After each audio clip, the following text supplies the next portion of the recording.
جب یہ خط حضرت حسین کو پہنچا پڑھا اور فرمایا بھیا میری چادر لاؤ. اس زمانے میں جو کرتے کی جگہ پر چادر اوڑھتے تھے گھر میں ہوتے تھے تو اسے اٹھا کے رکھ دیتے, جیسے کہ آج کل ہم بنیان پہن کر گھر میں رکھتے ہیں, کرتا نکال کے رکھ دیتے ہیں. تو آج کل کی اصطلاح میں کہ بھائی میرا کرتا لاؤ. تو حضرت نے فرمایا میری چادر لاؤ. فوراً چادر اوڑھی اور اپنے چچا بھائی کے یہاں پہنچے اور جا کر معافی مانگی اور قصہ ختم.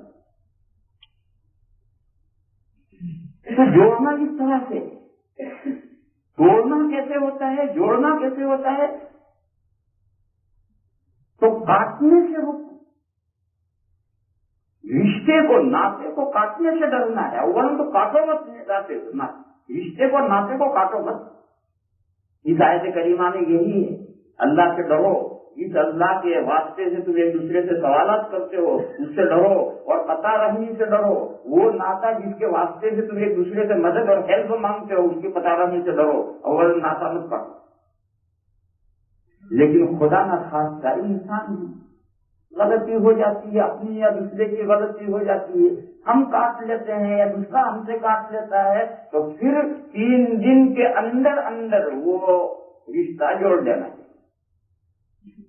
وہ تعلقات جو خراب ہوئے اس کو 3 دن کے اندر اندر ہموار ہونے چاہیے. اور اگر نہیں کرے گا تو اتنی بڑی نحوست ہے کہ وہ جو شب قدر کی روایت, شب برات کی روایتیں ہیں کہ جس میں بنے قبیلے بنو کلب کی بکریوں کے بالوں کے بقدر اللہ تعالیٰ جہنم سے لوگوں کو آزاد کرتے ہیں, اس رات میں بھی 3 آدمیوں کی بخشش نہیں ہوتی ہے. ان میں سے قطع رحمی کرنے والے کی بخشش نہیں ہوتی.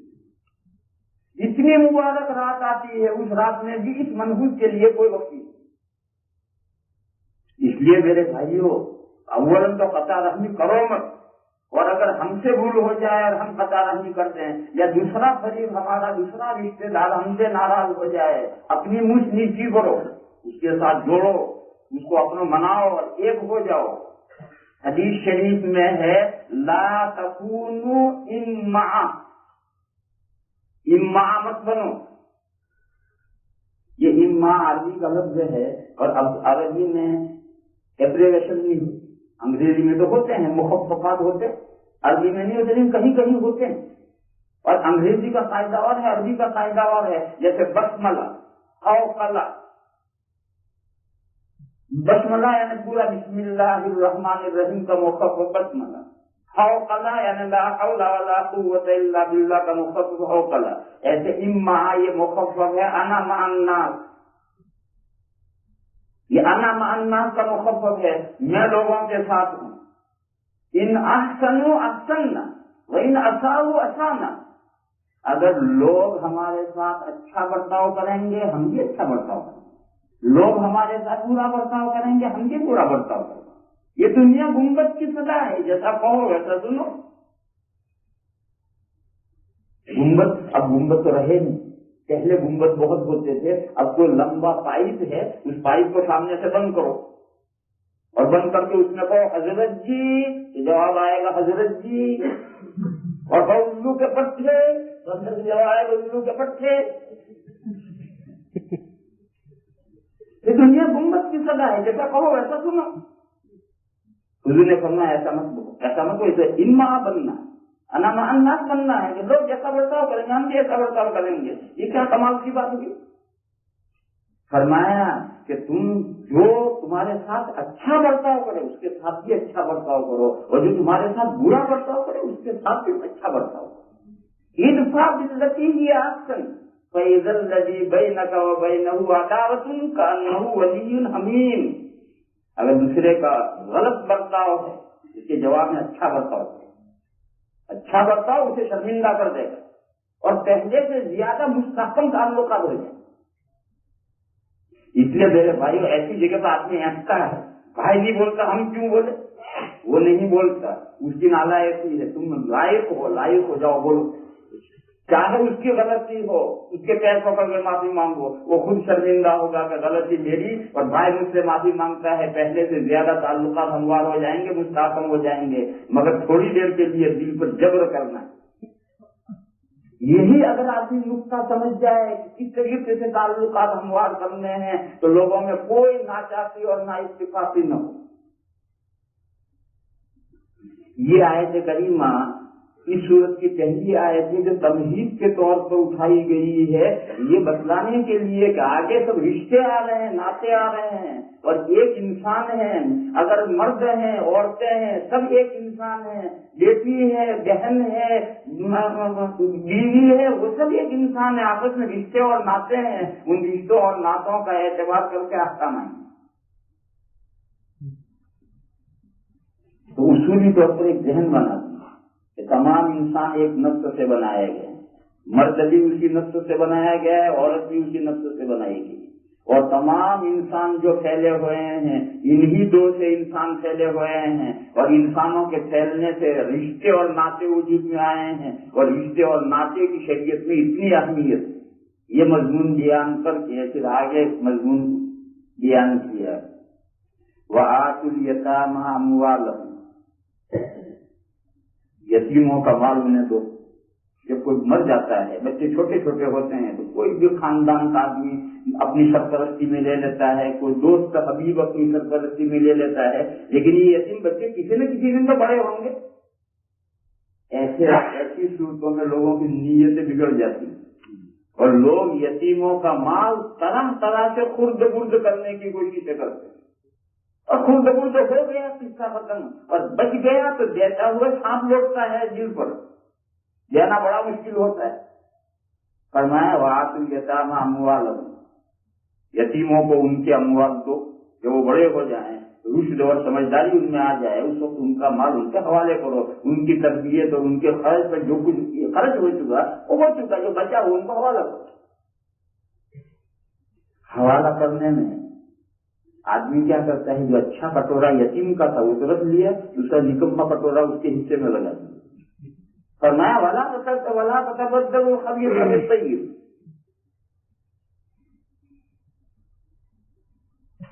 نکما اچھے کے ساتھ چینج مت کرو، یعنی اس کا اچھا تو رکھ لیا، لسٹ میں لکھا ہے کہ یتیم کے 3 کٹورے ہیں، اب کچھ کٹورے کا فوٹو ہے، لسٹ میں 3 کٹورے ہیں، 3 کٹورے رکھ دیے گئے، اب یہ تیرے 3 کٹورے، اس کے 3 اچھے تو رکھ لیے، اپنے نکم میں 3 اس کے حصے میں لگا دیے۔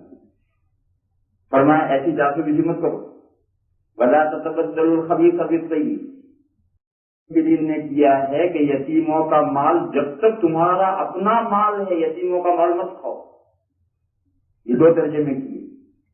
یہ ذہن میں آپ کے آگے جا کر مضمون آتا ہے کہ یتیم کا جو سرپرست ہے، اگر وہ یتیم کا کاروبار چلا رہا ہے، اس کی کھیتی کر رہا ہے، اس کی دکان چلا رہا ہے، اور وہ ضرورت مند ہے، تو یتیم کی کاروبار میں سے اپنی تنخواہ لے سکتا ہے، اور اگر وہ ضرورت مند نہیں ہے، وَمَنْ كَانَ غَنِيًّا فَلْيَسْتَعْفِفْ، کہا اگر تم مالدار ہو تو بچو۔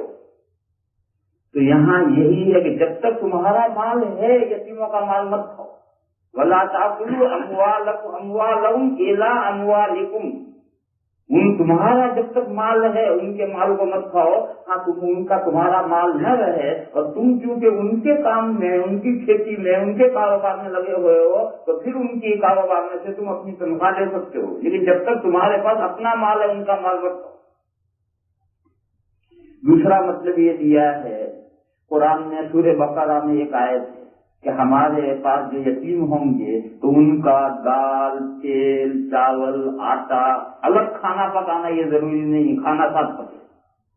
وَإِن تُخَالِطُوهُمْ فَإِخْوَانُكُمْ وَاللَّهُ يَعْلَمُ الْمُفْسِدَ مِنَ الْمُصْلِحِ، ایک لمبا مضمون ہے۔ اب جو ساتھ ہیں تو بچہ تو کھائے گا 500 گرام آٹا، لیکن ہم نے 700 گرام لے لیا اور لے کر کے اپنے آٹا ملا کے پکا دیا۔ یہ صورت ہے کہ ان کے اموال اپنے اموال کے ساتھ رلائے، اور رلا کر کے ملا کر کے ان کا حصہ کھا لیا۔ حالانکہ رلانے کا یہ مقصد ہے کہ ان کا فائدہ ہو، وہ اگر 300 گرام کھاتے تو 250 گرام لے لو، اور ساتھ میں روٹی پکے گی، تھوڑا زیادہ جائے گا تو ہمارا جائے گا، یہ تو کوئی حرج نہیں۔ لیکن یہ کہ وہ 300 کھانا ہے اور 500 اس کا آٹا لے لیا، تو کچھ بچے گا تو ہم کھا لیں گے، یہ ہم کھا لیں گے، یہ کون سی بات ہوئی؟ اس طرح مت کھاؤ۔ وَلَا تَأْكُلُوا أَمْوَالَكُمْ إِلَىٰ أَمْوَالِكُمْ إِنَّهُ كَانَ حُوبًا كَبِيرًا، ایسا کرنا بہت بڑا گناہ۔ اس کے بعد میں یہ جو یتیم ہیں، لڑکے بھی ہو سکتے ہیں، لڑکیاں بھی ہو سکتی ہیں، یہ جو یتیم لڑکیاں ہیں یہ بڑی ہو گئی اور بالغ ہو گئی، تو ایک گڑبڑ یہ کرتے تھے، یہ جو سرپرست بنا ہوا ہے یہ یتیم بچیاں جب بالغ ہوتی تھی تو خود ان سے نکاح کر لیتا،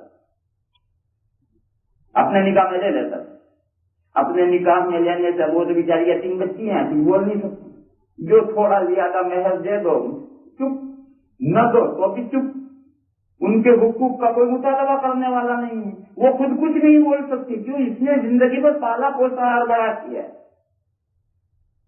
قرآن کریم نے کہا کہ اگر ان یتیم بچیوں سے نکاح کرنے میں تمہیں یہ اندیشہ ہو کہ تم انصاف ان کے ساتھ نہیں کر سکو گے تو ان سے نکاح مت کرو۔ وَإِنْ خِفْتُمْ أَلَّا تُقْسِطُوا فِي الْيَتَامَىٰ، اگر تمہیں یہ اندیشہ ہو کہ ان یتیم بچیوں کے ساتھ نکاح کرنے میں تم ان کے ساتھ انصاف نہیں کر سکو گے تو ان سے نکاح مت کرو، بلکہ دنیا میں بہت عورتیں ہیں، تمہیں جتنی کرنی ہو کرو، 2 کرو، 3 کرو، 4 کرو، جو تمہیں پسند ہے وہ کرو، ان سے مت کرو۔ وَإِنْ خِفْتُمْ أَلَّا تُقْسِطُوا فِي الْيَتَامَىٰ فَانكِحُوا مَا طَابَ لَكُم مِّنَ النِّسَاءِ مَثْنَىٰ وَثُلَاثَ وَرُبَاعَ، اس آیت کریمہ میں یہ مضمون آیا ہے، یعنی جو 4 اور 4 بیویاں کرنے کی جو اجازت ہے وہ یوں ضمناً آئی، اصل مضمون یہ چل رہا ہے کہ اگر یہ یتیم بچیاں جو بڑی ہوئی ہیں، اور عام طور پر عرب میں یہی کرتے تھے کہ ان بچیوں سے نکاح کر لیا، نہ مہر دینا نہ کچھ نہیں، وہ چپ چاپ بیچاری بول نہیں سکتی، زیر دست ہے، ممنوع احسان ہے، کیا بولے؟ فرمایا نہیں، ان سے نکاح کرنا ہے تو جو نکاح کے ضابطے ہیں اور اصول ہیں ان کے مطابق انصاف کے ساتھ اگر برت سکتے ہو تو ان یتیموں بچیوں سے نکاح کرو، ورنہ ان سے نکاح مت کرو۔ تمہیں ان کے علاوہ جو پسند ہو ان سے نکاح کرو، 2 سے کرو، 3 سے کرو، 4 سے کرو، ان سے مت کرو۔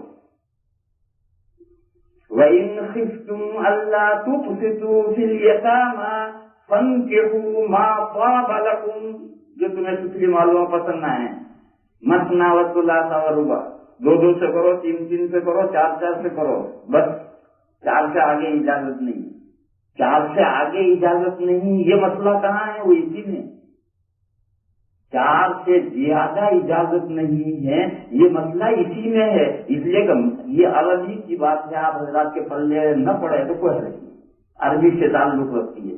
مثنیٰ، ثلاثہ، رباع یہ حال ہیں طابع کی ضمیر سے، اور حال کے بہت سے فائدے ہوتے ہیں، اور جب کوئی فائدہ نہ ہو تو پھر حال قید ہوتا ہے، یہاں کوئی فائدہ نہیں ہے، لہٰذا یہ حال قید ہے، اور قید ہے تو اس کا مطلب یہ ہے کہ بس یہیں تک اجازت ہے نکاح کی، اس سے آگے اجازت نہیں۔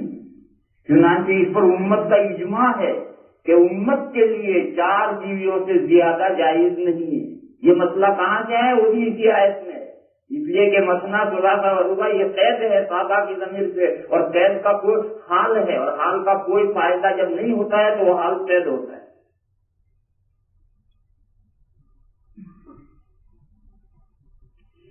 فرمایا کہ یہ جو 2، 3، 4 بیویاں کرنے کی جو اجازت ہے یہ بھی کب ہے؟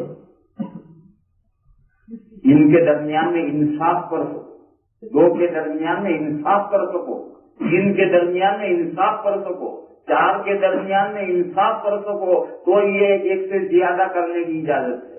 فَإِنْ خِفْتُمْ أَلَّا تَعْدِلُوا فَوَاحِدَةً أَوْ مَا مَلَكَتْ أَيْمَانُكُمْ، اگر تمہیں یہ اندیشہ ہے کہ 2 میں، 3 میں، 4 میں انصاف نہیں کر سکو گے تو پھر 1 ہی بیوی پر اکتفا کرو، اور ایک بیوی سے بھی انصاف نہیں کر سکو گے تو باندی سے کام چلاؤ۔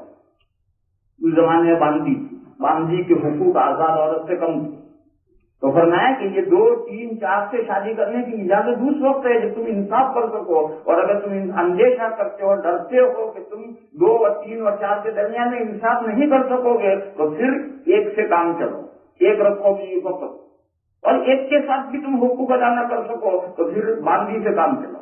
ذالک ادنیٰ اللہ تعولوا، یہ اقرب ہے اس سے کہ تم ظلم نہ کرو، ظلم شریعت کو برداشت نہیں، ہر چیز برداشت ہے، ظلم برداشت نہیں۔ کہیں بھی ظلم ہو، بیوی پر ظلم ہو برداشت نہیں، پبلک پر بادشاہ کا ظلم ہو اللہ کو برداشت نہیں، ایک انسان کا دوسرے انسان پر ظلم ہے، ظلم برداشت نہیں۔ حدیث شریف میں ہے اتقوا دعوت المظلوم فإنها ليس بينها وبين الله حجاب، مظلوم کی بد دعا سے بچو، مظلوم کی بد دعا اور اللہ کے بیچ میں کوئی پردہ اور آڑ نہیں۔ بترس از آہ مظلومہ، مظلوموں کی بد دعا سے بچو، جب وہ اس کی آہ نکلتی ہے تو اللہ کے یہاں سے توجہ منعطف ہوتی ہے، اس کی بد دعا قبول کر لی جاتی ہے، بد دعا منظور نہیں ہے۔ جو لوگ ایک سے زیادہ بیویاں کرتے ہیں اور بیویاں کرنے کے بعد میں انصاف نہیں برتتے ہیں اور کسی ایک پر ظلم کرتے ہیں، وہ تباہ ہو کر کے رہ جاتے ہیں، تباہ ہو کر کے رہ جاتے ہیں۔ میں نے کئی مثالیں دیکھی، میرے گاؤں کا قصہ ہے، ایک مولانا صاحب کے دارالعلوم دیوبند کے فاضل تھے، ان کے یہاں نکاح ہوا تھا، ایک عورت سے ان کے نکاح میں تھی، اولاد نہیں ہوئی، 20-25 سال گزر گئے، اولاد نہیں ہوتی، تو بیوی نے خود شوہر کو کہا کہ تم دوسری شادی کرو۔ بیوی بھی کیا تھی، دونوں محبت وہ چاہتے تھے، تو بیوی نے شوہر کو کہا کہ تم دوسری شادی کر لو، اور بیوی نے دھوم دھام کر کے دوسری لڑکی تیار کی اور اپنے شوہر کی شادی کروائی تاکہ شوہر کی اولاد ہوئی۔ بہرحال انہوں نے دوسری شادی کی، وہ دوسری شادی میرے ہی خاندان کی ایک لڑکی کے ساتھ ہوئی۔ خیر، سال بھر ابھی نہیں ہوا تھا کہ وہ نئی تو نویلی ہے اور پرانی تو دوشی ہے، دوشی سے دل ہٹا اور نئی نویلی دل میں کھپی اور اس نے دماغ خراب کیا، اور اس اللہ کے بندے نے ابھی 2 مہینے ہو مولانا صاحب کا انتقال ہوا، اس اللہ کے بندے نے رمضان کے مہینے میں عصر اور مغرب کے بیچ میں طلاق دی،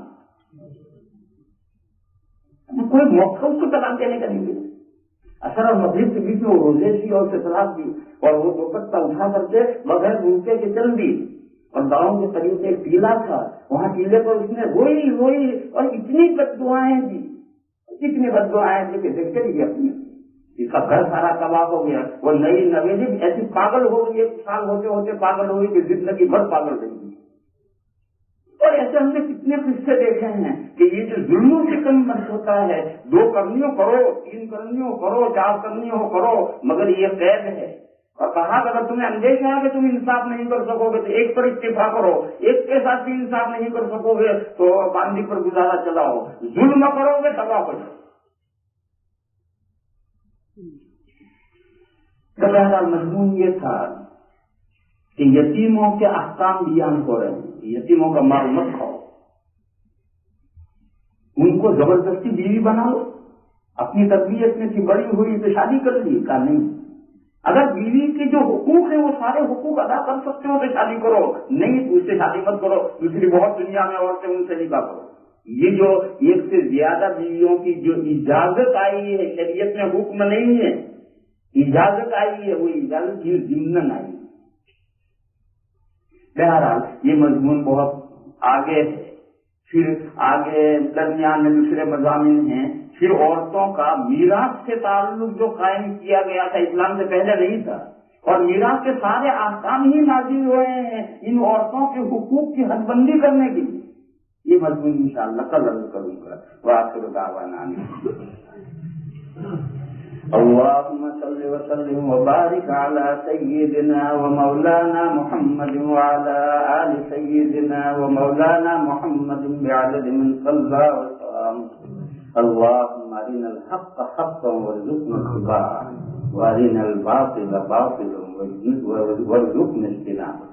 اللهم لا مانع لما أعطيت ولا معطي لما منعت ولا ينفع ذا الجد منك. اللهم عافنا واعف عنا واغفر لنا وارحمنا إنك أنت التواب الرحيم. سبحان ربك رب العزة عما يصفون.